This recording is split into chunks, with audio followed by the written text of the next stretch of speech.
seminar, Professor Khoo Teik, addressing the topic of Mahathir Mohamad at Malaysia's 14th general election. Professor Khoo Teik is the Director of the State Building and Economic Development Program at the Graduate Institute for Policy Studies, or GRIPS, in Tokyo. GRIPS is a prestigious internationally focused institute conducting research on contemporary policy issues, engaging with governments and policymakers around the world. Professor Khoo, prior to that, was employed at the University Sains Malaysia in Penang, and he was also a research fellow of the Asia Research Centre in 1999 to 2000, and has been among the most valued members of the Centre's network of international collaborators ever since. So we welcome Khoo Teik back today, and I'm introducing him to some, but reintroducing him to probably just as many as well. Nobody writes or speaks with more scholarly authority about Mahathir Mohamad's political life, influence and controversies than Professor Khoo Teik. He's the author of Paradoxes of Mahathirism, an intellectual biography of Mahathir Mohamad, published by Oxford University Press in 1995, and also a separate volume, Beyond Mahathirism, Malaysian Politics and Its Discontents, Z Books, 2003. Beyond Mahathirism may be well into the future, we now seem to have discovered.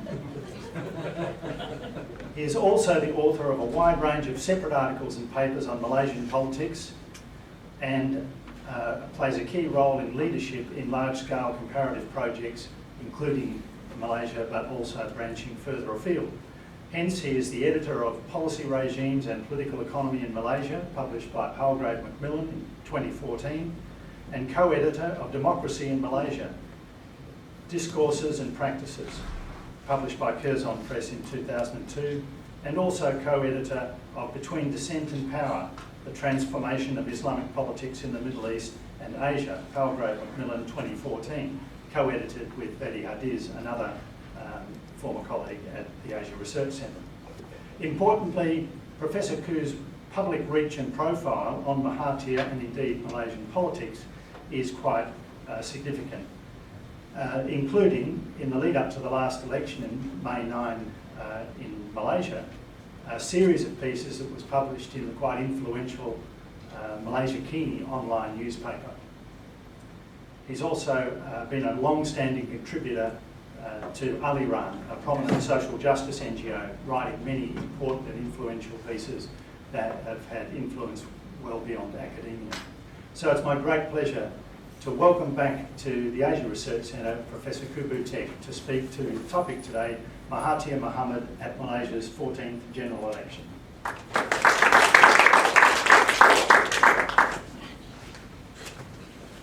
Thank you, Gary, for all those very kind words, and I'm really very happy to be at the ARC again and to see so many people whom I've never met before, other than those I've already been in touch with over many years, including Gary and Kanishka and so on.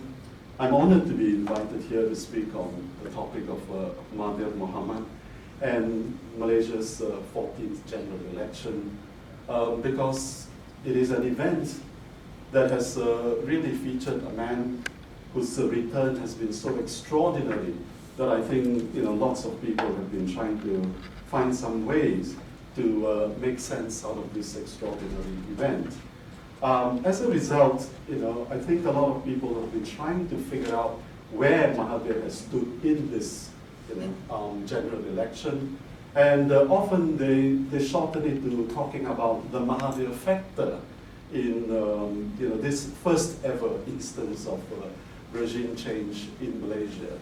Today I would like to try and bring together Mahathir and the historical conditions that made sense for him to return and made it possible for the opposition to achieve this historic breakthrough. Now, it is quite easy, I think, for us to conceptualize this return of Mahathir and the results of the general election, as the kind of thing that involved both, let's say, structure and agency, if we were were to conceptualize this particular issue in terms of political science or in terms of a historically informed analysis of what's happened over, say, the last 2 decades. I would just like to introduce another element, which is that of really of dynamic political struggle before we just get lost in rather abstract arguments about whether structure played more important role or agency played a critical role, decisive role, provided a tipping point and that sort of thing. So I shall try and stick to the time given to me, but I may be forced to skip a few slides now and then if I am going to keep to the time. First of all, your very presence suggests that you already have some knowledge of GE14, as it is called in Malaysia, and that's really not necessary for me to go into too many details. But let us begin by just noting for the record that the event registered real shock around the world, as it were.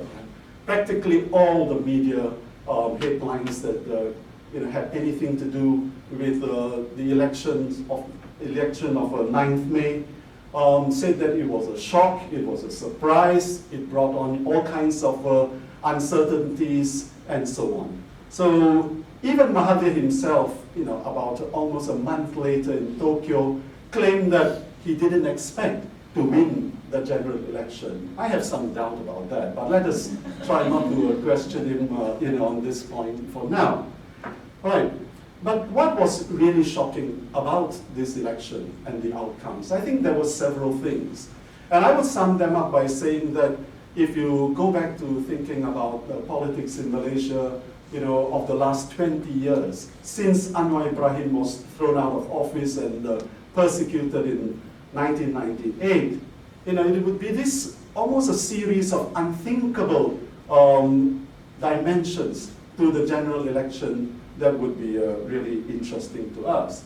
The outcome itself is summarized on the left here, and need not detain us beyond just seeing for certain that the Pakatan Harapan or the Pact of Hope actually won the election.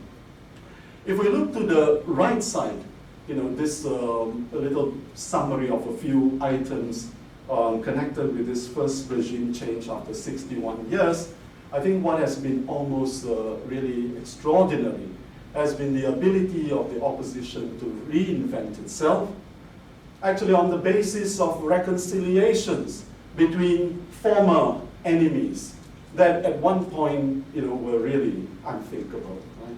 The second part was the second part of this list of let's say unthinkable things would be the kinds of demands that were made for reform and for change, with very much this sentiment that there was no way people could save Malaysia if the opposition didn't win the election this one round.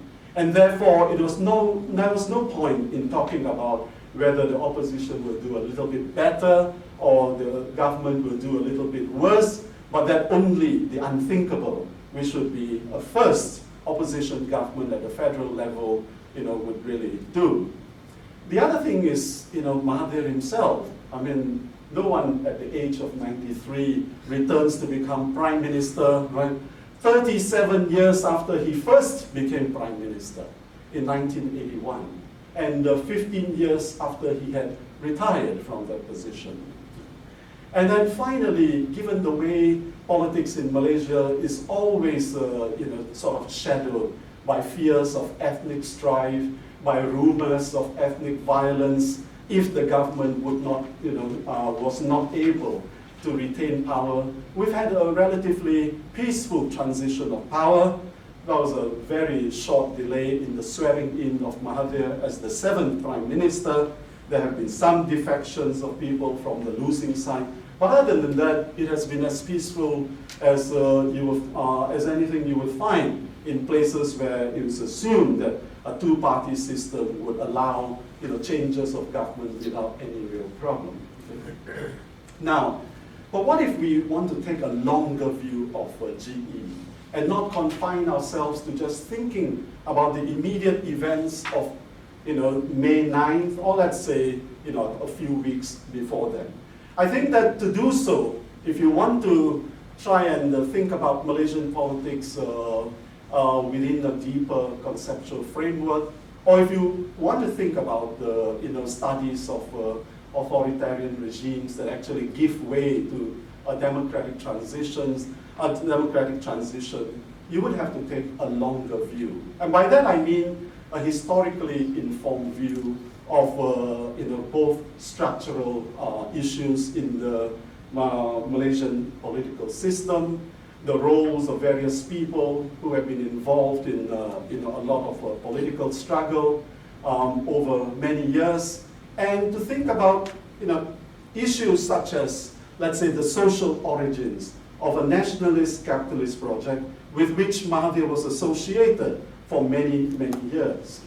I can't go into all these details now, but many of you who know something about Malaysian political economy would realize that these are things bound up with the well-known new economic policy, with Mahathir's attempt to actually launch a project of late industrialization. You would think about issues that were bound up with the crisis that took place at various points in his own term of office, including the 1997-98 East Asian crisis. You might also want to think about such things as the kinds of oligarchic insecurities and crisis of hegemony which arose again during that period from 1981 all the way to, let's say, even now. I shall say, just mention very briefly these things. But beyond that, we should also pay attention to dissent and the dynamic transformation of dissent which arose in this period in many different ways, under different kinds of demands, and with different kinds of impact on the political system. We may, in fact, even come down to the last 20 years, etc., by just thinking about the famous lines from Gramsci about the pessimism of the intellect and the optimism of the will. The pessimism of the intellect being, let's say, loosely referring to the pessimism of a lot of academics about the possibility of regime change in a country like Malaysia. If you look at all the studies about hybrid regimes, about the electoral or competitive authoritarianism and so on, you will find that practically not a single academic analyst of Malaysian politics thought that it would be possible for this particular event to take place. But against that we had, if you will, the optimism of the will, which was, let's say, the summation of all the efforts made by many different political actors, particularly those from the dissident sections of Malaysian society and the opposition, in just opposing the regime and trying their best to advance their cause and finally to achieve the breakthrough. Right. If we think about it in those terms, we may want to actually break up the last 20 years into smaller sections. And when I say this, by the way, I should say that it is not just to try and chronicle or to describe events as they have happened, but to try and analyze them in greater detail, almost like doing an anatomy of a critical event, but whose genesis began much earlier and whose culmination we only saw a few weeks ago. There would be 20 years of struggle from Reformasi in 1998 to the present. There were about 10 years of advance from 2008, when the first breakthrough of the opposition took place, until, again, 2008. But in these kinds of struggles, there were also setbacks. There were also various shifts in the ranks of the opposition, in the ranks of the dissidents. Notably, for the case of GE14, in 2015, Anwar was jailed once more. And the spiritual leader of the Islamic Party, Nik Aziz, died. These two events happening within about 2 weeks of each other. But that created actually chaos for the opposition, which imploded at that point, the Pakatan Harapan at that time. But suddenly, seemingly fortuitous events took place, and Mahathir came back. And with Mahathir's return and the ability to reconcile with the opposition, we had a complete transformation of the structure of the opposition coalition and of its relations with various dissident movements that were still around. And if you think about it, there was also in this past 1 year of intense campaigning, what some theorists of populism will call the performance of crisis.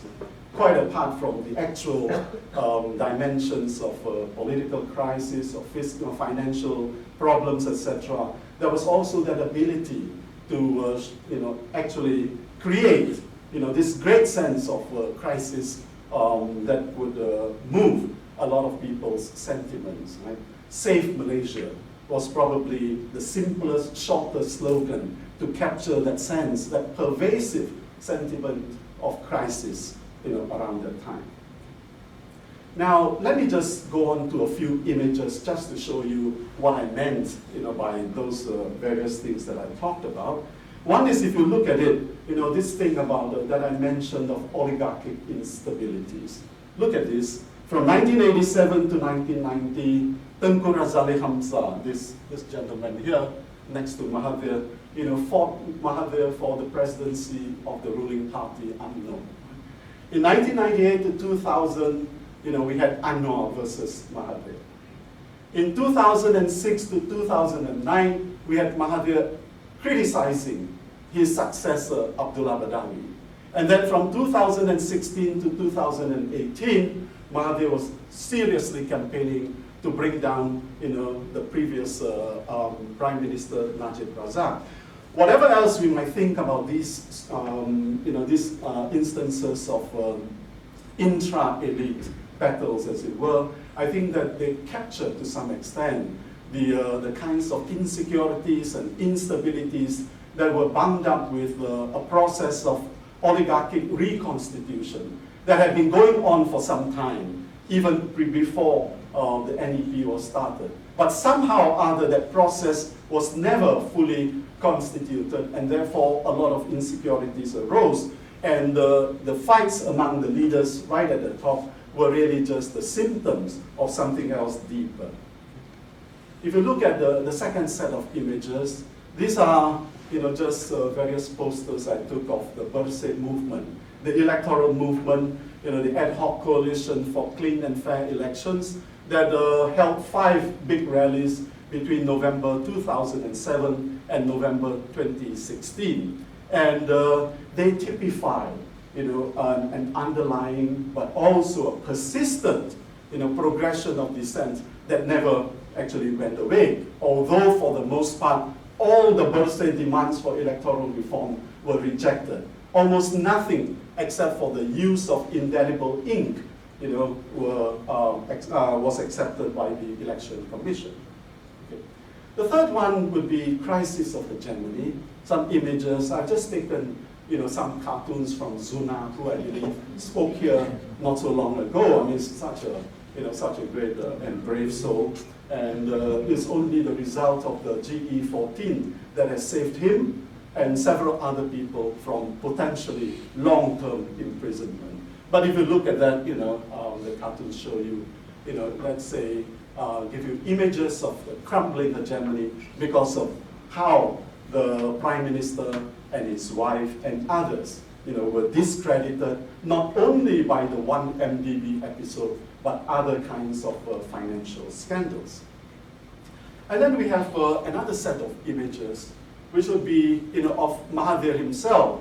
I mean, of course, it is not completely fair to keep focusing on Mahathir as if nobody else mattered. But in this particular instance, having Mahathir condenses the issue of leadership at a particular moment of crisis, I think better than if we were to put out the entire array of opposition leaders. And here you see Mahathir on the left, campaigning, speaking. And lower left, he was speaking at an event of the Democratic Action Party, which was for decades his political foe, really. And then on the other side, at the top right, he was speaking at public rallies. Right? Bottom right was when he held a press conference after the victory of the opposition. Right? In between, it shows you that he was nominated as a candidate. Okay. Now, if we take into account all these various things, we still come to this issue of what Malaysians have been calling the tsunami for 10 years. Right? The first tsunami in 2008 was a relatively limited affair compared to what happened in May 2018. But we can also think about various, say 5 major factors that allowed the creation, this emergence of the most recent tsunami. One would be a 20-year struggle that I've outlined very briefly just now. The problem of a crisis or the performance of crisis, and an insurgent electorate, if you wish, because it was always understood by most Malaysians that there was no way the opposition could win given the structural obstacles placed in their path, except if these obstacles could be swept away by an insurgent electorate voting for the opposition in really huge numbers. And that's why there were so many attempts to try and get the voters out, as many as they could, to get them home. And in the end, I think the voter turnout was something like close to 83% for this year. Right? And then the opposition had also to overcome their own internal problems, to overcome the kinds of skepticism that a lot of voters had about them. And it is partly not just the fault of the opposition, but it is partly one of these kinds of, if you will, influences of hegemony, that the undecided voter usually is more worried about the opposition than about keeping the regime. I mean, it's the sort of thing that people refer to when they say that it's probably better to better the devil you know than the one that the angel that you do not know. How do you overcome that? And I think that in this round, the opposition showed a really superior leadership and mounted a superior campaign. Well, being far away actually from Malaysia for most of the time and being able only to follow a lot of the news online, but also to be able to watch a lot of video clips of public rallies over YouTube. I mean, YouTube, I think, is completely indispensable for research these days. And if you go follow them, it became fairly obvious, even by about several months ago, that Mahathir had completely, Mahathir and his people, had completely outmaneuvered, Najib and, the regime. The question really was whether there would be enough people coming out to vote for the opposition on 9th May itself. Okay? And at the same time, the regime just increasingly, I think was mired into in a condition that didn't help it. On the one hand, it was complacent because almost everybody was telling them that they could win fairly comfortably, right? Not just academic analysts, not just media people, but also some of the people who were involved in forecasting. It is not true that nobody thought that the opposition would win this election, right? If you think about somebody like Rafizi Ramli and his Invoke project, he actually forecast, or they forecast, that the opposition would win very closely. But where they were wrong was the forecast that the Islamic Party would be wiped out, and that didn't come through. But the other centers that did polls, generally, even if they were not pro-regime, towards the end, just thought that the regime will somehow pull through. Right? And so, but then that gave Najib and other people a great deal, I think, of complacency.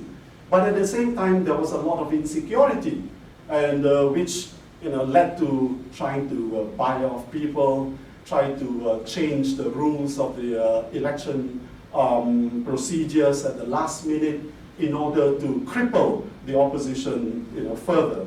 and that didn't help them, towards the end.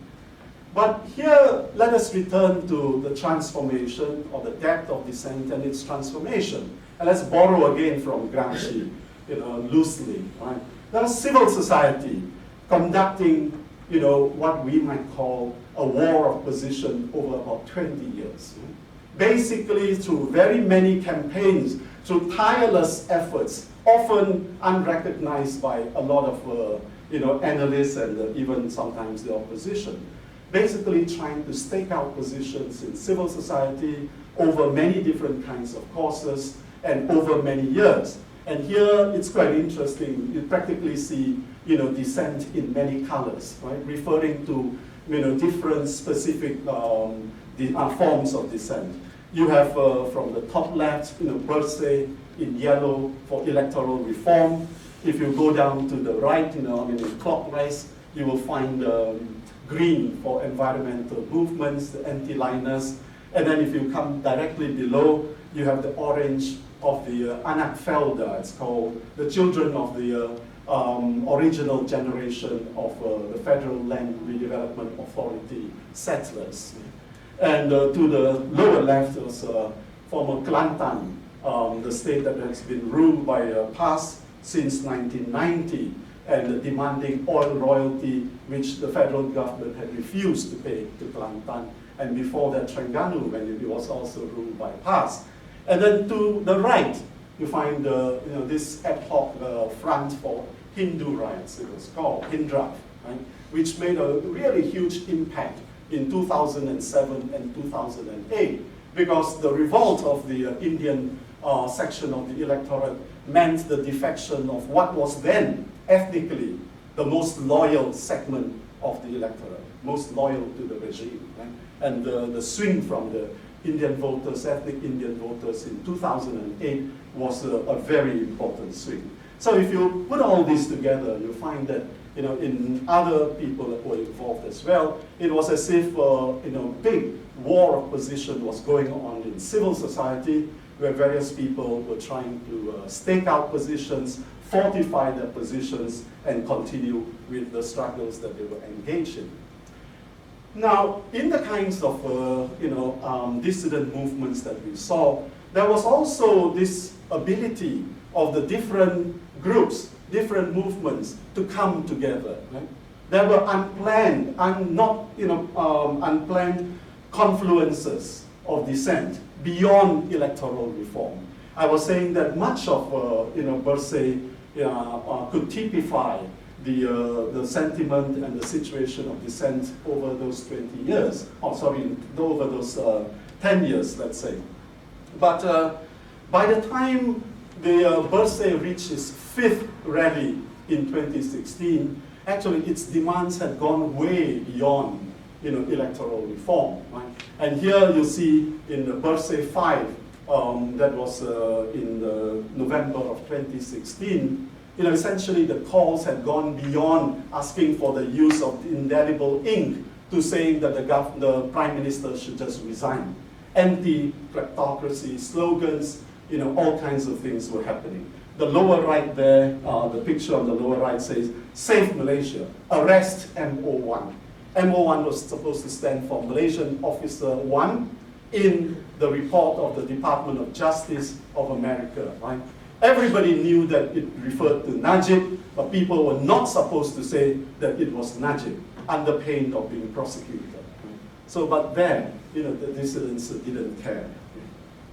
Now, in all these, over 10 years, there were already gains. It was not as if, on the other hand, that people were dissenting and mobilizing to no effect or no impact at all. If we look at the pie chart on the left, and it would roughly show you a tripartite balance, a division of power. Right? One third here was taken by the opposition of that time, roughly. Okay? And it was mostly in Peninsular Malaysia. About another third or more was taken by the Barisan Nasional, most of it by UMNO, also, let's say, Peninsular Malaysia. And then roughly just under 1/3 was held by the parties of Sabah and Sarawak. Right? what is the importance of that division, which persisted into, after the election of 2013? Essentially, it showed that in Peninsular Malaysia, the ruling party and the opposition coalition was already locked in a stalemate.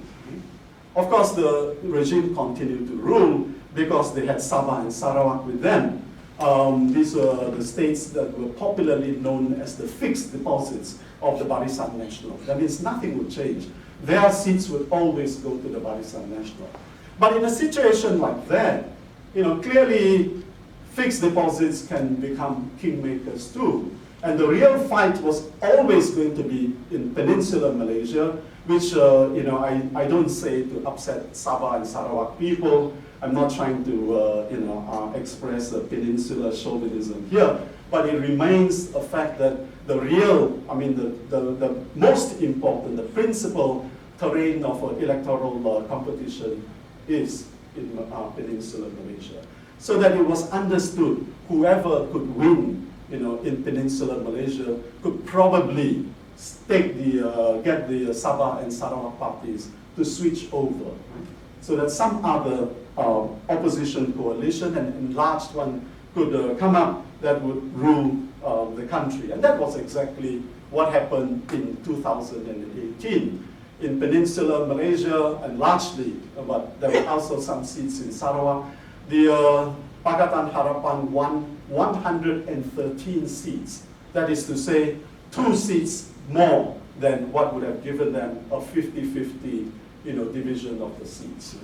And but the Warisan Party, the Heritage Party of Sabah, had 8 seats, and these 8 were joined to the Pakatan Harapan, giving them 121 seats, which made up for a rather more comfortable majority. But if you look at the chart on the right, you would see that starting from 2004, when Abdullah Badawi led the Barisan to its largest ever electoral win, actually the Barisan Nasional had been going down in terms of its share of seats, whereas the opposition had been going up. And in fact, it was looking as if they were going to cross over at some point. And that was 2018. Now, if we talk about a war of position, we also need to talk about a war of maneuver. And here, you're talking about strategies and tactics and efforts to try and actually win power, not just to try and be able to have great influence over civil society, but how to seize power. And here, it is agency playing a very important role, and there could be other things as well. But look at this, that's Mahathir meeting with Anwar, if I'm not mistaken, on September 16, 2016. Right? This historic meeting where Mahathir went to the courthouse and met Anwar for a short while, and then that really showed that somehow or other the two sides had decided that they would have a reconciliation. And dating from that particular moment, the opposition became an opposition in which Mahathir's newly founded party, the Bersatu Party, became part of the coalition. More than that, Mahathir eventually was accepted as the leader of the coalition. And with these kinds of developments, the opposition could then devote itself entirely to trying to outmaneuver the regime and be able to seize power. I mean, we're not talking about a revolutionary situation, where you attempted a violent seizure of power, but nonetheless, a situation where the electoral competition had intensified to the point that the opposition coalition was aiming to win power. And here, if you look at the kinds of various parties' logos that are shown, on the left, between 2008 and 2013, a major attempt to unify the opposition parties was undertaken at that time under the leadership of Anwar Ibrahim. Right? If you look at the green with the white moon, that was the Islamic Party. Below the rocket was the Democratic Action Party. mostly non-Malay party. The top one with the two, people say sometimes there are two crescents, but they're supposed to frame an eye as well. And that was the National Justice Party, which then merged with the long-time People's Party below there. We started out a long time ago as the People's Socialist Party. That became the People's Justice Party. And then somebody very cleverly just superimpose one slogan upon the other, and then you finally see the one here on the right in the left column, and somebody came up with this great slogan, say, "Ride the rocket to the moon for justice." Suddenly you had this unity of seemingly incompatible parties. Now, that one imploded in the 2015, as I quickly, briefly said just now. And in 2018, we got the rise of a new coalition, Pakatan Harapan, let's say a Pact of Hope, and you have 4 parties. The slogan, their logos are shown below, but because of the machinations of the Election Commission, they were finally forced to compete under the logo of only one party. That is where I think the regime was just outmaneuvered. Mahathir and the people with him already prepared for this eventuality. And the more they complained about how they were being treated very badly and that they were being neglected by the Election Commission, the more I think the regime, through the Election Commission, thought that they could actually cramp them even further. And then finally said, Mahathir's party was illegal, and that they would not register the coalition. And so, they took the decision that we shall all go under one party. They couldn't possibly go under the Democratic Action Party's rocket logo, because that would be, playing into the hands of the regime that said that this was a coalition that would be dominated by non-Malays. But the blue and the white logo is the logo of the party of Anwar Ibrahim.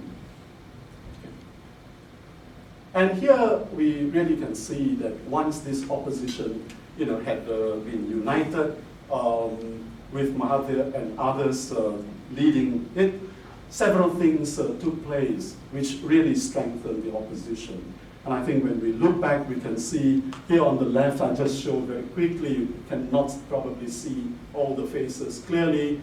That's what the Harapan calls their presidential council, right? A council of all the 4 presidents of the party, and then led by Mahathir, and I think also maybe some of the deputy prime ministers, deputy presidents, or else representatives, somebody to be the secretary and so on. So that was one. If you look at the center, the picture in the center, it is in Malay. It says the launch of the GE14 manifesto of the Pakatan Harapan.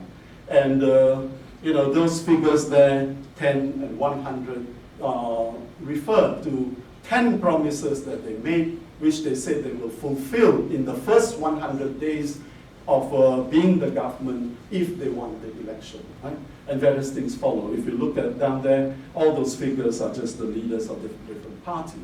And then to the right is just somebody's, sort of a cartoon showing that, from the masses right up to saving Malaysia, you've got this singular purpose, you've got this determination, and this unified effort that eventually brought, victory.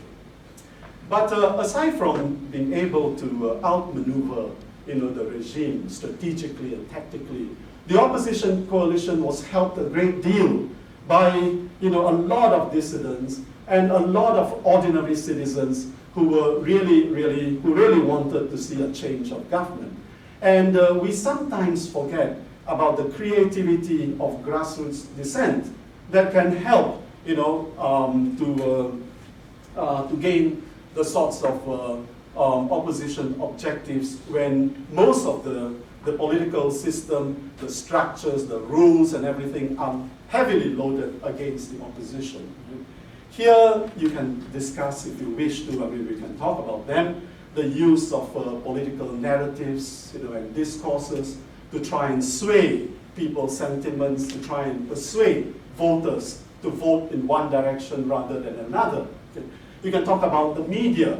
What do you do if all the so-called mainstream media is completely and tightly controlled by the government? You have the internet media, you have social media, right? And I can tell you from my own experience, let's say my old boys network, 100 over people grouped into this WhatsApp, sort of a group, and by about maybe 3 months before the election, there was practically nothing except all kinds of posts having to do with politics. Right? The poor administrator was trying to say, we agreed not to bring politics into this group because it will divide us. And we had to tell him, listen, just take it easy for a while. This election won't be long in coming. Right? And since then, you could see from that kind of network, although it was very urban based, and my school was in Georgetown, and it's mostly non-Malays. Nonetheless, it was practically 100% against the regime. But people were using these kinds of media to send around articles, postings, etc. It came to me as a bit of a surprise. I began to understand for the first time what it meant to have something go viral. When my own article was brought back into this group, right? And it wasn't posted by me, it had gone around, heaven knows how many, whatever rounds elsewhere. But then you see people were trying to mobilize, to fight against what they thought were the election commission's attempt to sabotage even overseas voting, right? Overseas ballots. You couldn't just say, go to the Malaysian embassy somewhere and vote. You had to send the actual ballot papers back by courier or some other way, and you had only a few days to do it if you were overseas. Or if you were a resident in Singapore, and there are lots of Malaysians resident in Singapore, you'd have to try and find your way back to Malaysia. And for all that, people mobilized. They mobilized in so many different ways that were not thought up by, let's say, the strategic advisors of the opposition campaign or whatever. Some people began to crowdfund, bus trips for those people who wanted to leave from various destinations to go back to their own constituencies to vote. If they were from Singapore, and if they found some difficulty in paying for bus fares or in getting whatever, people were doing that. Right? It says there, Undi Rabu. Undi Rabu means vote on Wednesday, free transport project. So people were doing these kinds of things. The one on the right was really critical because of the fear of a lot of electoral fraud and cheating. The opposition had to train a lot of PAs and CAs. PAs being the polling agents and the CAs being the counting agents at the time when the ballots were being counted. And so many people, many NGO types, etc., were on their own holding training sessions for people who volunteered, ordinary citizens who volunteered. Right? Most of the time they used to say the regime would pay their people, civil servants, teachers, or whatever it is, to look after the polling centers. But people didn't trust them, and therefore they rather have their own agents. Okay? So guard the vote. Right? These things were happening. Now something else happened that was almost fortuitous, and we cannot rule this out in any analysis. And that was the defection of this man here, Shafi Abdal, from the Barisan Nasional. Actually, he didn't defect so much as that he was purged by Najib from his cabinet. He was one of 3 UMNO leaders who questioned Najib actually privately about the 1MDB scandal, and that was enough for Najib to throw him out of the cabinet. But he was a senior minister, and he quit UMNO and he went back to Sabah and started a new party. And before long, he was able to unite many of the opposition parties in Sabah, on a regionalist sort of a campaign, where he said, essentially, you should just leave. I mean, this is talking to the opposition, Mahathir and company. Leave Sabah to the Sabahans, right? And we will make an alliance with you in parliament. So essentially, they agreed. Mahathir didn't step foot in the Sabah during the campaigning. because people told him, you're not the most popular guy there, for many reasons dating back to the 1980s and 90s. But the idea was that, if the periphery could have its own government, then it would come into an alliance to form the central government, which is why I just inverted. Usually people say center and periphery, so eventually it really happened. And then we come to Mahathir. How does a 93-year-old man or 92-year-old man decide to become a dissident after having been an establishment person throughout almost his entire political life, except for a brief interlude, between 1969 and 1971 when he was out in the wilderness for criticizing the then Prime Minister. Now, I believe that, in the case of Mahathir, the problems of the one MDB, the nightmare of Malaysia going bankrupt or else at least, suffering economic collapse, etc., brought him to rethink many things that he had either taken for granted or he had been accustomed to thinking in particular ways, and he came to, different perspectives. I have tried to suggest if it is not too fanciful, we should say that the wisdom that comes with age came to Mahathir at his late age in the shape of an epiphany, or being able to understand that some things had gone really wrong in the way that he conducted his politics and maybe, whatever it is from the time of Reformasi. You see, Mahathir, if he was president of UMNO for 22 years and prime minister of the country for 22 years, had a lot of people who would claim to be his proteges, people who might want to be also his heirs. But only two persons in the end, came to light in one way or another. One was Anwar Ibrahim, who used to call Mahathir his political father. And likewise, Najib was like his political son. And I say epiphany because I think suddenly Mahathir must have, in a flash, began to grasp that, on one son he had visited, filicidal wrath. And on the other son, he had elevated to power. And both of them were terrible errors, right? So, I mean, maybe Kanishka will find a connection to Greek tragedies, but here we can just say that, as a result, he needed to overturn these two things straight away, right?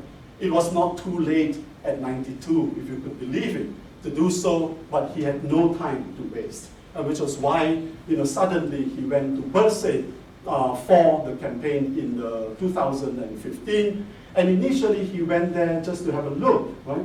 The Bersih people didn't really want him. There was a split in the Bersih committee.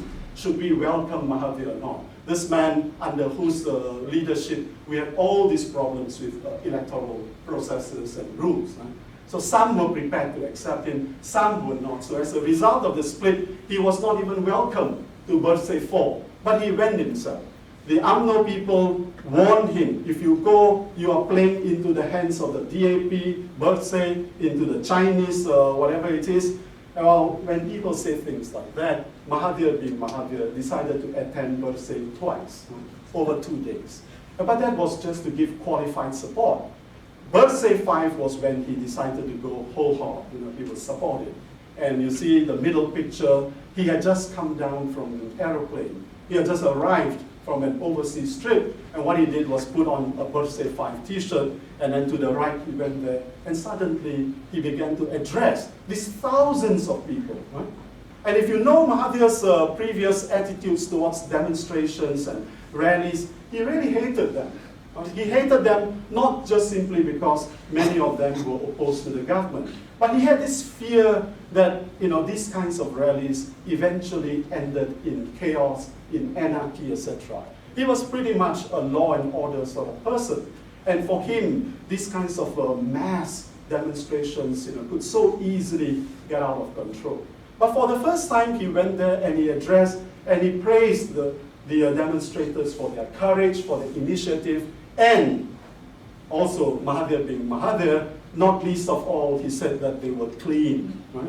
He didn't mean clean just to use the Malay word Bersih for clean and fair election. He meant that they took away all the rubbish they would otherwise have left behind if they didn't have this attitude, of cleanliness. For Mahathir, cleanliness was always very important.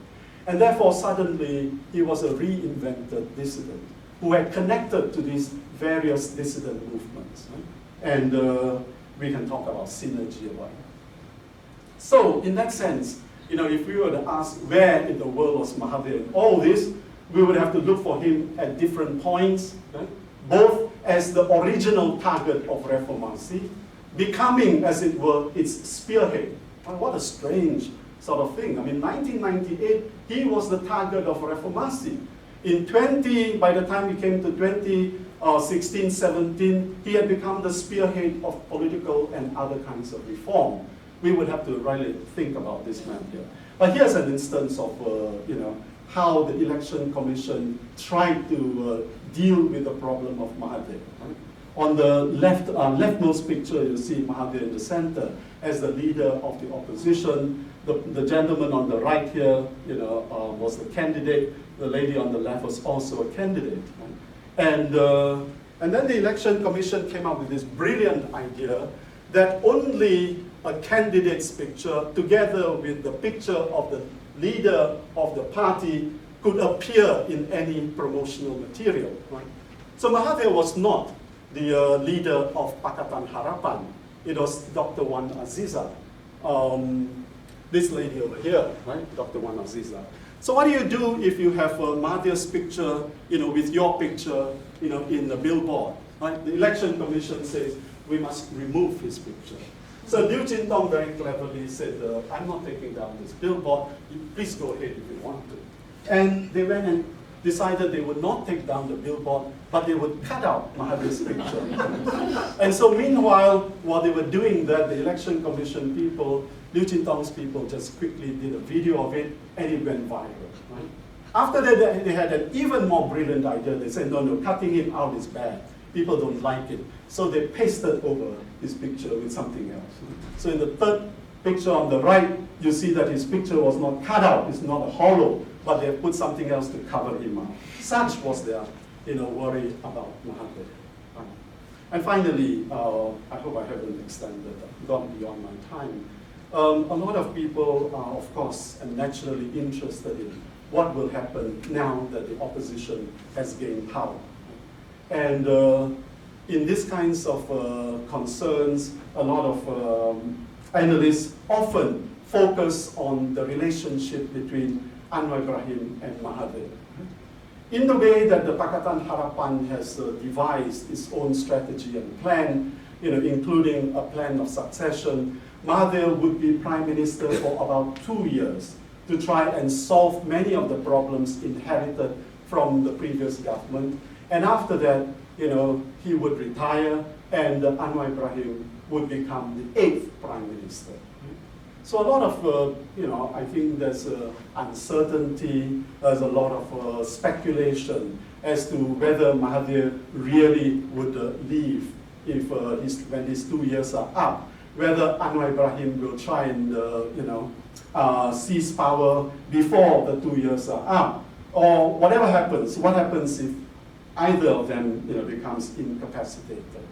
I think that we should think about these issues, but not become too alarmist or allow speculation to wander off in really unfounded directions, right? Much too early. Look, it's only been about 6 weeks since they took power. There's no need to start thinking that either Anwar will try and depose Mahathir, or Mahathir will try and stop Anwar from taking power. It is important that before all this, at a time when they were reconciled publicly, when Anwar was asked by journalists, do you trust Mahathir now? Anwar, being a clever politician, would never answer a question like that directly. All he said was, Mahathir has embraced the reform agenda. Right? Over and over again, one journalist in the, I guess, I don't know what you would call it, in this kind of Facebook language, asked Anwar repeatedly, you friend Mahathir now? You friend Mahathir now? So Anwar said, he has embraced the reform agenda. But in birthday 5, while Mahathir was speaking at one point in the rally, Anwar's daughter, who's shown in the picture over there, was also speaking, before many thousands of people and before the people nearest to her. She actually said, we have a reform agenda, and you must follow the reform agenda, right? I mean, to all purposes and intents, it seemed as if she was just making a speech to the participants. But it is also possible that somehow, subconsciously or deliberately or whatever, she might have been throwing a message in the direction of Mahathir. We may be in this together, and you may be the leader for the time being, but you must follow our agenda of reform that has been set and that people have tried to achieve for over 20 years. And I think if we think about it this way, perhaps we can get a better foundation for thinking about the future of Malaysian politics after GE40. Okay, thank you very much. Right, we open up for questions now. So you'll readjust your camera, that's good, because I think Teik deserves a seat. He's standing up. So it's open to the floor now for questions.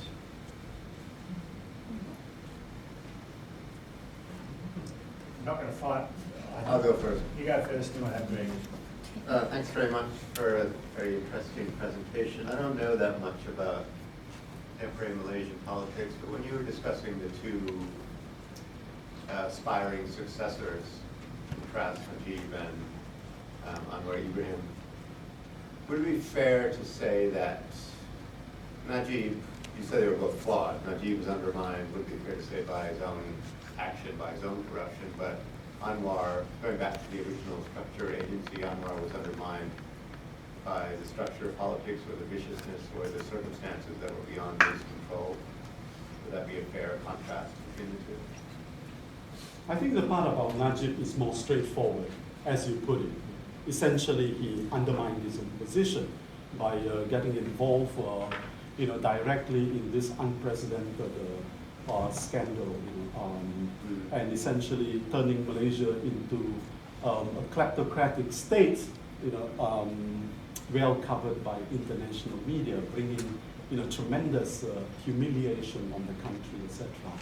The case of Anwar Ibrahim is, of course, a much more complicated one. He was twice elected the deputy president of UMNO, and was generally regarded as Mahathir's anointed successor up to 1998. And the problems of the East Asian financial crisis, of course, became the context in which Anwar and Mahathir, I think, unwittingly and reluctantly ended up being essentially enemies. There were other people who also feared Anwar's rise during that time, and many of those people were probably behind certain attempts to influence Mahathir's view that Anwar was going to try and seize power from him. Anwar at one point did say that if nothing had happened to him in 1998, September of 1998, that in 1999 he might have prepared to challenge Mahathir in the party's general election. In the event it didn't happen. A lot of people thought at that time that Anwar was so strong in UMNO that if he mounted a challenge, he would win. But I did try to say to some people that I thought that would be misreading the situation. That if Anwar had the party, Mahathir had the state. And in the end, a clash between the party and the state, led to basically, Anwar being defeated. And it's not even clear that Anwar had the whole party behind him. Greg.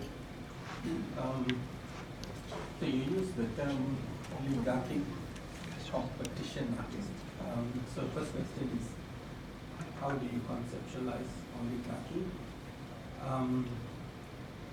Towards the end, you mentioned that Prime Minister Najib had this epiphany of saving Malaysia. Is it really about saving Malaysia, or was this just another oligarchic competition? And thirdly, all related to what Subramanian just said. How is, the narrative is this is a kleptocracy, but there has not been any substantive analysis to demonstrate that this Najib Razak administration is fundamentally different from previous administrations. In fact, I've done some research to actually demonstrate that his economic reforms are consistent with what you need to do for an upper middle income economy to move towards a high income economy, GST, reform of the GLCs, and so forth. So I'd just like your take on these three issues. First of all, with regard to the issue of oligarchy, I mean, it is not a concept that analysts of Malaysian politics have used at all. The only person I know who's used the term oligarchy is Hari Singh in an article around 2000. But he used it in a particular peculiar manner, I thought, referring to the factional fight in UMNO in 1987, perhaps also 1997. But in principle, oligarchy refers to rule by the few. But the few generally also tend to be the richest and the most powerful. If we were just to take the work done by Richard Robinson and Fedi Hadis on Indonesia after the fall of Suharto, we can actually use the oligarchy to refer to a particular political, a system of political economy in which the fusion of political power and of financial or economic power have become so pervasive that essentially you had not market-based competition or just simple plunder, but you had people organizing these kinds of economic activities to benefit themselves.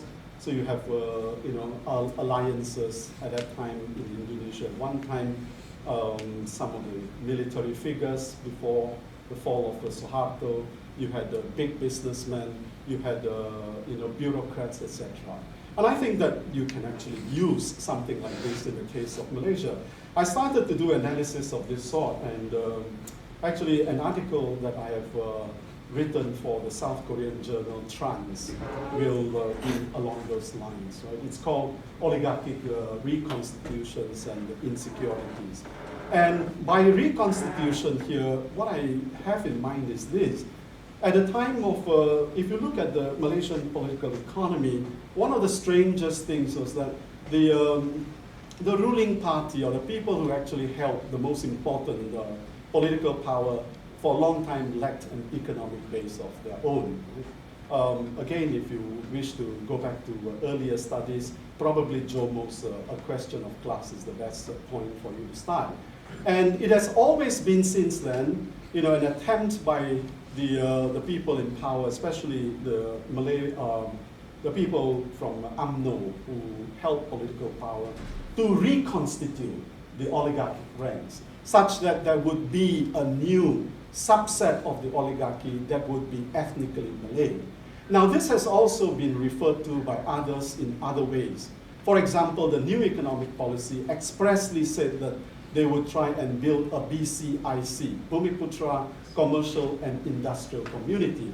Now, the elite of that one would be something of a Malay oligarchic subset.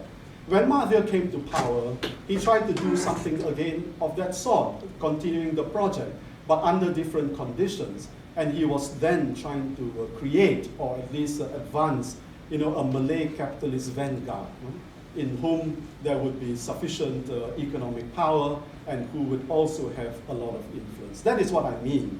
But that project of reconstitution has run into many, many different kinds of problems.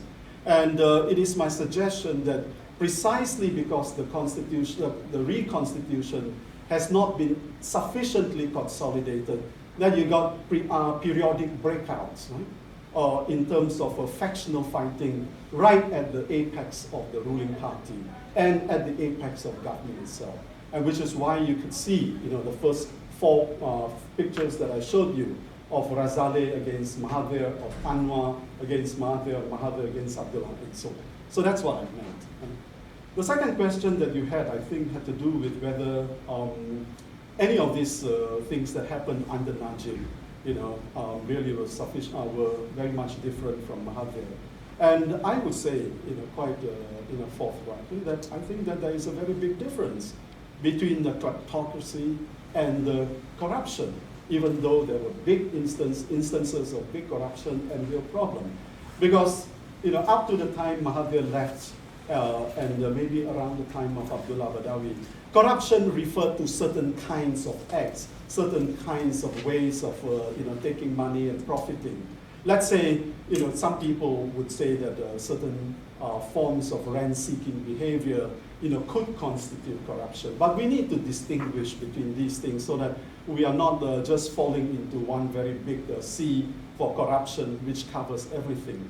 But if we talk about kleptocracy, which, technically speaking, is sort of ruled by thieves, right? Or a government of thieves and plunder, I think Najib's regime comes very close to showing all these signs, and the very forms of embezzlement, of theft of public funds, not just through 1MDB, but also taking money directly from the different statutory bodies and using public facilities and resources to try and bail themselves out. And you really had a whole bunch of people who were complicit in using government power for this kind of very large-scale plunder directly. And you could also say, if you wish, that under another regime in Sarawak at a particular time, there was a primitive accumulation of the sort that could be regarded as somewhat kleptocratic. But I think that one cannot just simply say that there is no, there are no important differences between this particular situation and the situation before Najib. As for Najib's reforms, GST, etc., of course, you might argue from certain perspectives that in the interest of fiscal reforms, one may have to institute GST or its equivalent and think about that kind of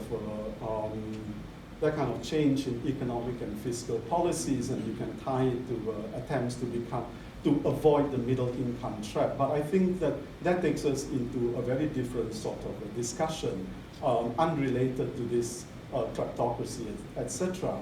The clever thing that Najib thought he was doing was to say this GST is really important for us because we needed the revenues and we needed to do all these things. And they may be very pleasant sorts of things to say to the financial markets, right? But the clever thing about Mahathir and the other people, on the other hand, was to make a link between, kleptocracy, 1MDB, Joe Low's super luxurious yacht, all the way to GST and the economic hardships of the electorate, particularly at the lowest levels. Right? And to say that one was obliged to do these things because at some point in a linear path of development, you must have these things, I think brings up a different kind of debate.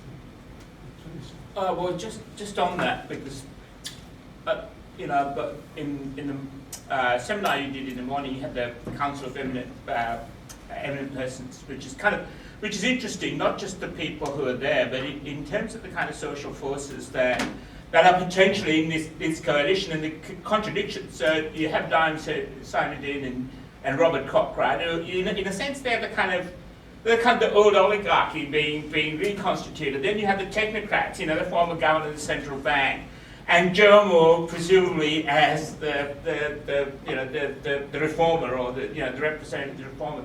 So my question is that you started off by sort of saying since the Asian economic crisis, this is it's been a crisis of this national capitalist project, and there have been various responses which have been which have run into problems, challenges, including some of what Mahathir did previously.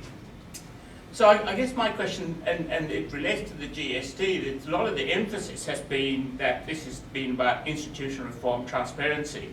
But it seems to me that the GST actually did play an important part, the issues of inequality, hardships.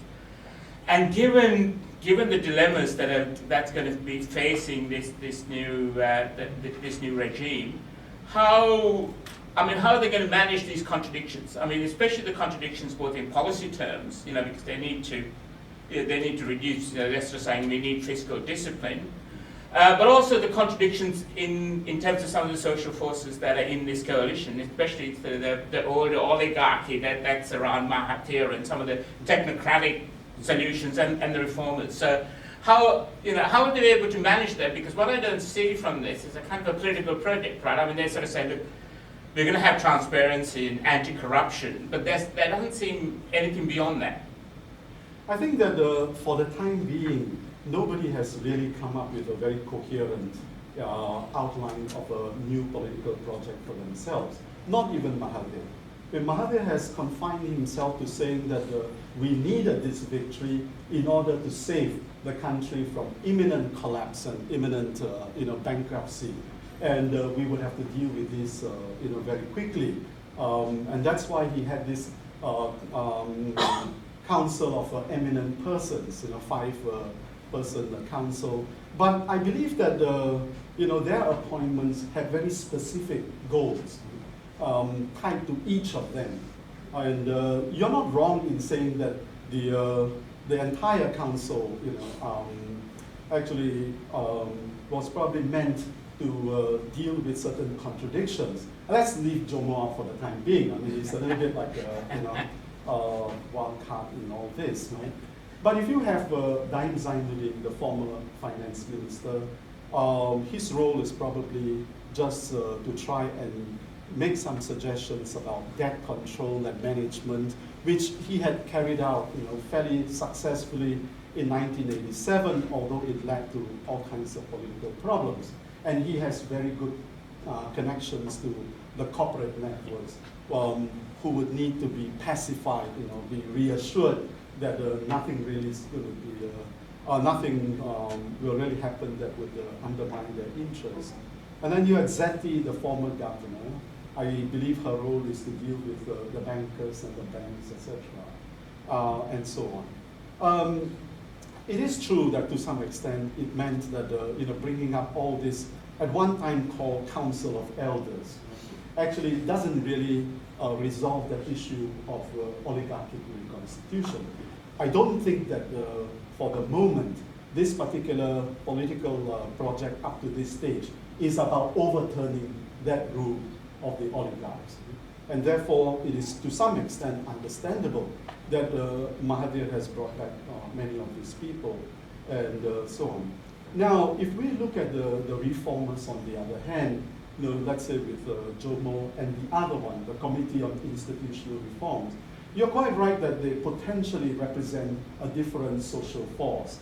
But this would be the social force, I think, of made up of largely urban population, dissident civil society, NGOs, and people like that. And their goals and their objectives, their interests, may not always be, opposed to those of oligarchy, right?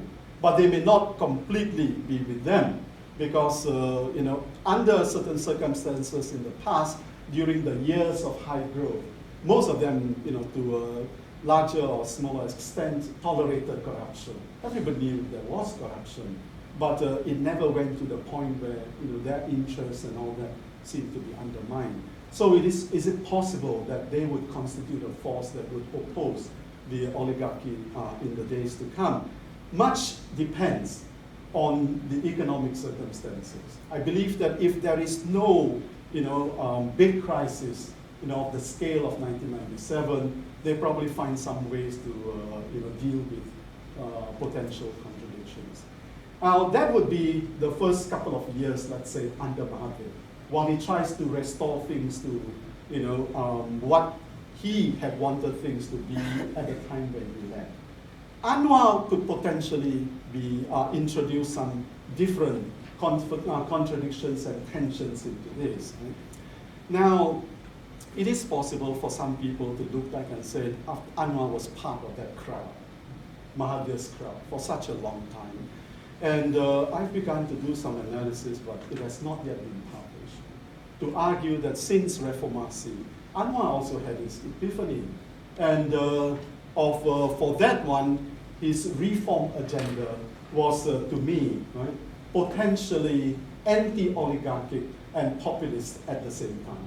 And the populist part of it being also, not, the populist part also being anti-oligarchic to some extent, right? Most people, when they oppose Anwar Ibrahim to Mahathir in terms of economic policies, say that Anwar Ibrahim was a neoliberal. I think that is putting it too strongly. Anwar, at the time of the crisis and at the time when he was in jail, was trying to rethink a lot of things about states and markets, etc. But I cannot see evidence that he swung all the way to sort of free market, pro-market, neoliberal positions. That given the circumstances in Malaysia, he would unavoidably have to have a mix of pro-market and also statist interventions. What was anti-oligarchic about Anwar's message, if at all? If you go back to his original declaration of Reformasi in September of 1998, he actually refers to an opulent clique, right, that was abusing political power to benefit themselves only. And then he said that the only people he could then trust from them were the ordinary people, right? Not those who tried to flatter him to get contracts when he was in power, but abandoned him immediately after he fell, but all these people below. Now, was it just rhetoric? Because later on, after he had come out of jail and he helped to formulate the manifesto of the Justice Party in 2007 and 2008, if you go back and study that document, the Malaysian Economic Agenda, it was called, Towards a New Dawn, it was also put up. You will find that on the one hand, it was peppered with all kinds of statements that were anti-oligarchic, at least in rhetoric and in narrative. Right? Over and over again on issues of privatization, on issues of governance. He would condemn them over and over again in Malay and in English in different ways. This cliques, these people, this corrupt elites, he would use all kinds. And I was waiting for a long time to try and find a direct reference by Anwar to oligarchy. And I couldn't find until finally, about 2007 or so, in an interview, he actually said, if we don't watch it, these concentrations of wealth and power will lead to an oligarchic situation, right? And he didn't say, therefore, we should throw out all the oligarchs. He says, we must moderate this, But on the other hand, it was also peppered with much, populist rhetoric about the ordinary people, the consumers, the suffering, taxpayers, all these sorts of things. So I think at least putatively, you had a narrative of Anwar's that was populist and anti-oligarchic, and the two of them being joined at some point. So I don't know how things will turn out from now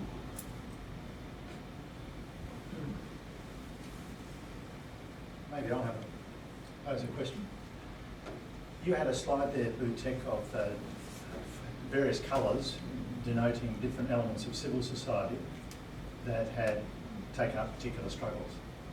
One of the things that's always fascinated me, not just about Malaysia, but many other parts of Southeast Asia, is that many people in civil society have been deeply suspicious and at times antagonistic towards political parties. You've documented quite well the struggle of political parties on one hand and civil society forces on the other in a sustained way over decades in your presentation. What I'm interested to know, though, is has there been any change in the dynamic? Should we expect any change in the dynamic between civil society activists and political parties? Will more people be less cynical about political parties and now join and see it as an important part of their political activist role now to be inside the tent rather than outside the tent, in a sort of parallel form of activism?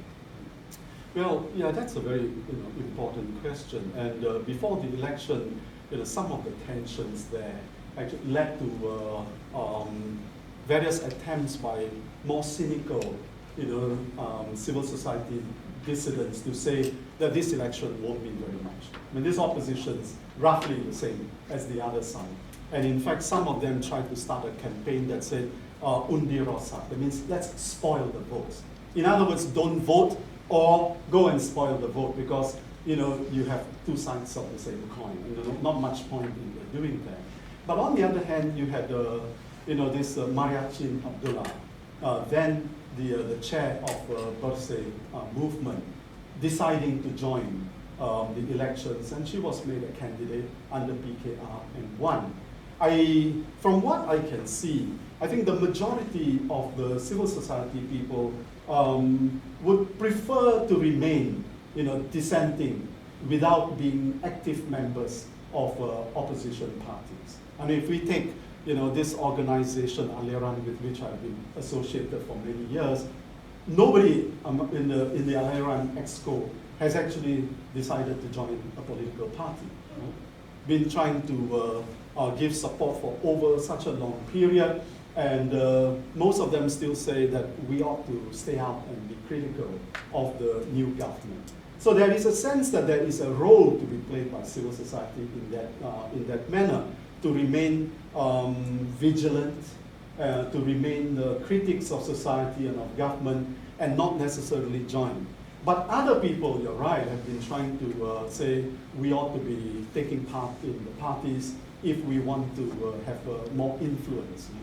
And sometimes that kind of argument is directly related to what they perceive to be the relatively low quality of a lot of opposition candidates. And so some would say, if you really want to improve government, we ought to go in. If you just want to stay out and be commenting all the time, then you have to be prepared, to find candidates you don't like, candidates who don't prove themselves, and so on. Over the long run, I'm not very sure exactly what the balance will be. For the time being, in the earlier years, let's say, when the coalition was being restructured and forming itself, there might have been more chances for the dissidents to enter these various parties.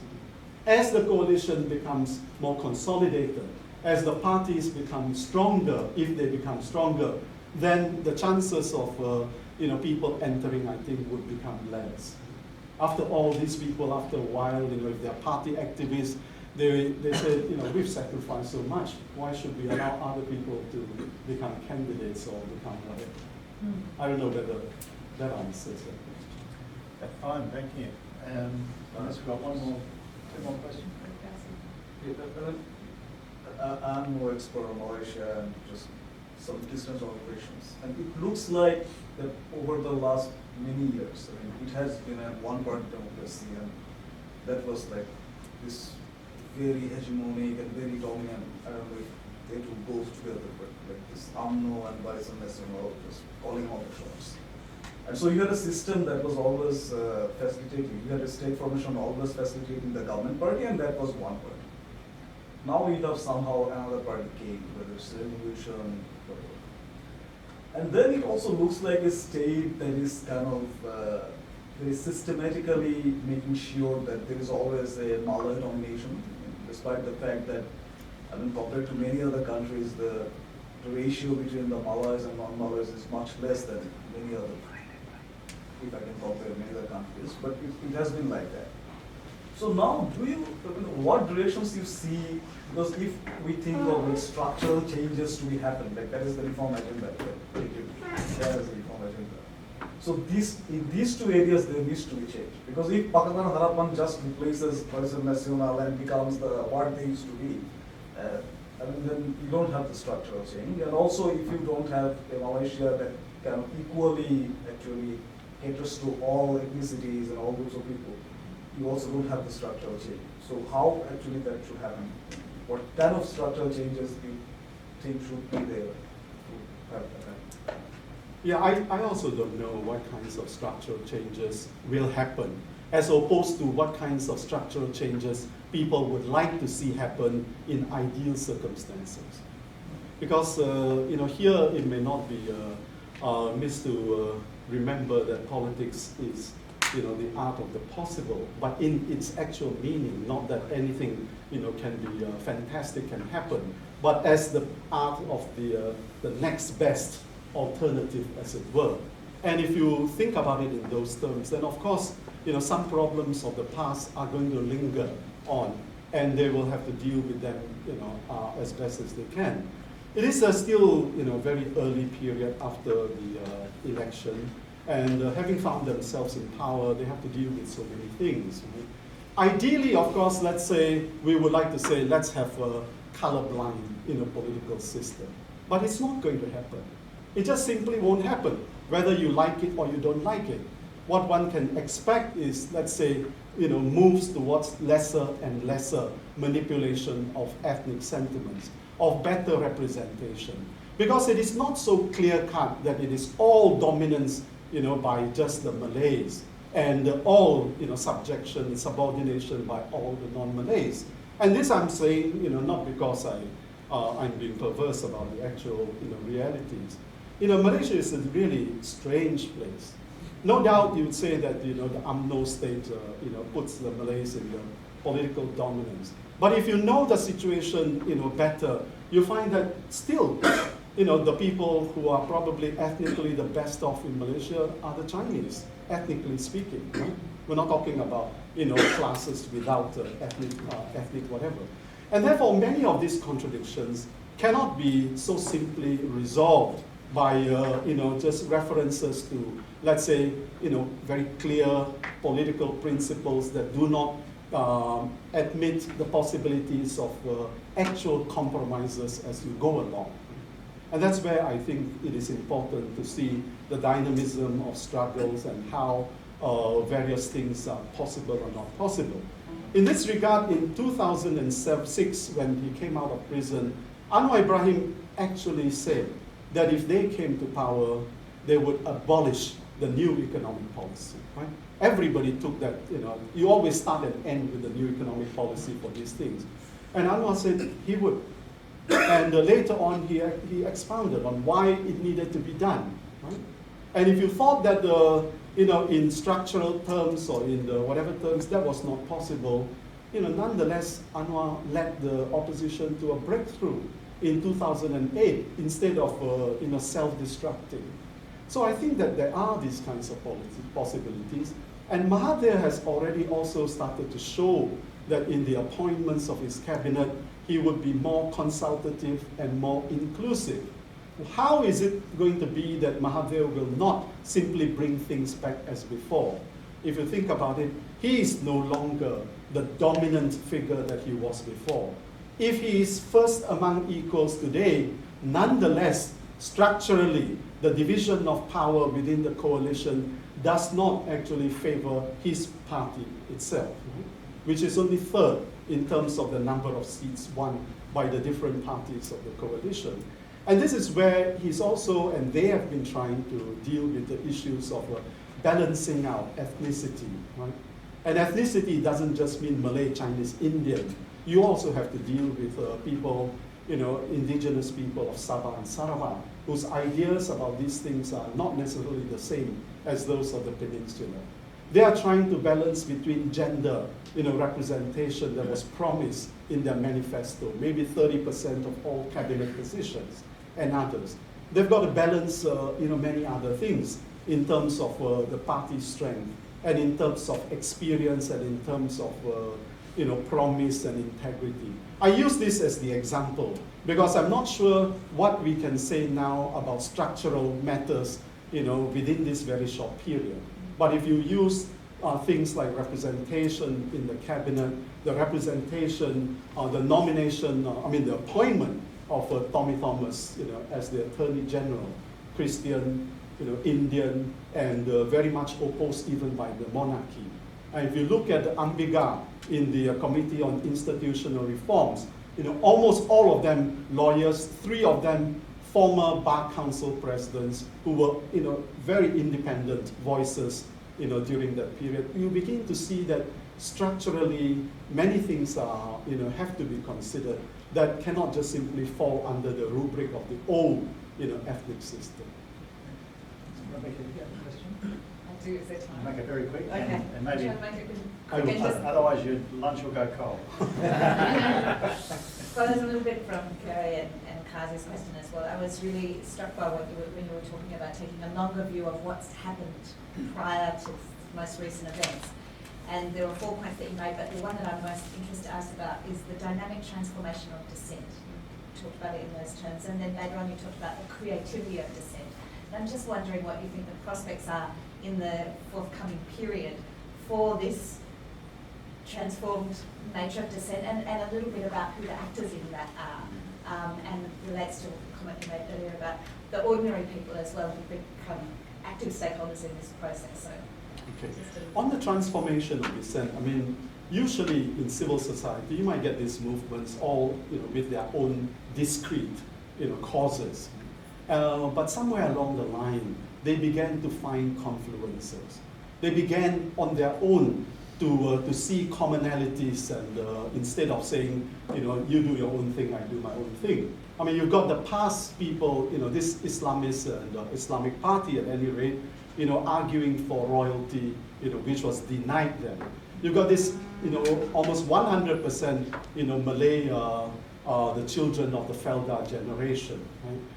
In rural areas, coming down, based in the, let's say, this oil palm and rubber, based activities, doing things that are important to them. And then you've got this largely urban-based, electoral reform sector of dissent, and so on.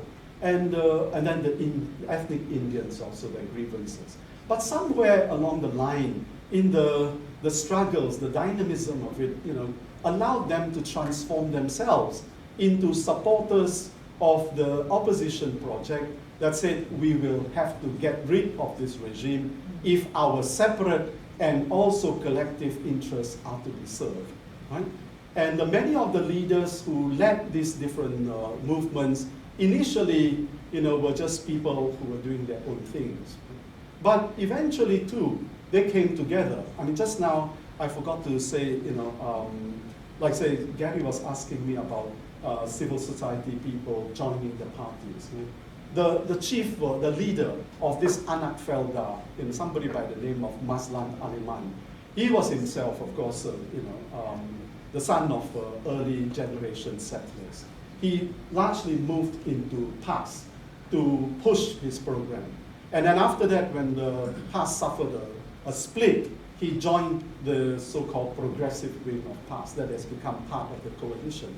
So these people were able to overcome this, they constantly began to show that, they could have a united front, as it were, of people who came from Islamic background, people who came from agricultural background, urban, dissidents, urban NGOs, etc. And that is what I meant, that in the process, they transformed, the patterns and the quality of dissent. As for the creativity, who were the people? A lot of them were young people, obviously. People like Fahmi Reza, who was charged under sedition for drawing pictures of Najib as the Kentucky Fried Chicken clown, and all that, and other kinds of things. So many, many different things that they were doing. And I've always thought that there is something about dissent, that dissent produces, and dissent both produces as well as can be the subject, the product of product creativity itself. And a lot of people have done that. If you just want to have a sense of it, if we just look at the visual representations as a way to understand this, just go to Google and look for the Bursay, rallies, and just put their images, and you will find all kinds of images. And then, of course, video clips get produced. People were beginning to make comedies out of these things, making fun, mocking the leadership, and these were being passed around. They held exhibitions which would be raided by the police, and then they would find some other things to do. So I think that these things may continue for a while. for the time being, perhaps they may continue to use the Najib, or what's left of Najib and his wife and his, the ilk and so on, as their targets. But if things turn, and they're unhappy with the government, I believe they would continue. And they would this time have one advantage, right? Pakatan Harapan has said that they will have freer, media and communication. They are going to take away, they're going to repeal the anti-fake news bill and some other things. They may do away with the Sedition Act. They will do away with the University and University Colleges Act and so on. So I think these sorts of things are not unimportant when you put them together. Right? They do amount to a certain mass of reformist initiatives. Whether they are enough according to one or another person's criteria, I think we would have to see. Thank you very much. Well, a very fantastic set of exhaustive answers, and thank you very much for the questions. And thank you most of all, Teik, for coming down to Perth. As I said yesterday, this is his second talk. He gave a talk in the city to a different audience. But he came here against a set of pretty substantial commitments recently and had to catch a flight that was overnight and had to stop over. And he's got the same going back. So that makes me even more appreciative that he's made his time available to give us this fantastic account of what's going on. So let's say thanks.